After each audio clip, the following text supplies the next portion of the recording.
The idea of emergency savings is to have a safety net for when, life happens. But how many people are putting money away, and how do you save when you're barely able to make ends meet? Right, that's a very good question. I think a lot of people struggle with it, right? Our Mercedes McKay is here in studio with those answers. And Mercedes, this is really important for people in our area, always, but especially because we've experienced, a fair share of emergencies this last year. Yeah, Michelle and Rennie, that's exactly right. So even more important than ever before. So it's what your grandma would probably call her rainy day fund. And she wasn't wrong. As the saying goes, when it rains, it pours. So that's why it's important to have some money tucked away for things like car repairs, unexpected medical expenses, or even a job loss.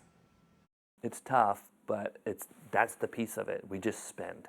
We love spending money. And unfortunately, we don't like saving money. It's something most of us aren't great at, but it's critical for when life just happens. I think it's important to have savings for emergencies and things that are unexpected. While some are expecting the unexpected. Do you have emergency savings? I do, yes. Sure do. Yep. I do. That's not the case for everyone. According to a Bankrate survey, only 46% of U.S. adults have enough emergency savings to cover 3 months of expenses. How many people do you think actually have a pot of emergency funds? Very little. I wish it was more. So just how much money should you have tucked away for when things don't go as planned? Financial advisor Rob Reed says that just depends. If you're a single person household and you're a single earner, probably 6 months because you have nobody else to rely on that money.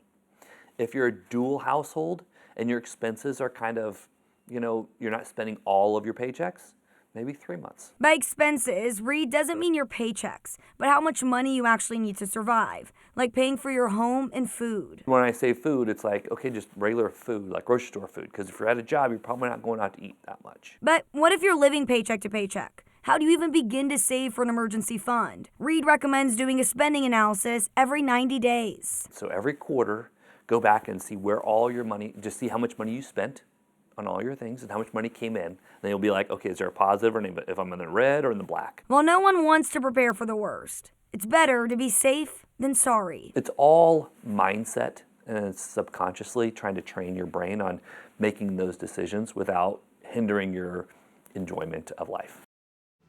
Now, Reed says once you make that 90-day spending analysis, it's important to highlight the different things you're spending on so you can see your spending trends. That'll really help you make decisions on where you need to cut back. Smart stuff there, Mercedes. Thank you.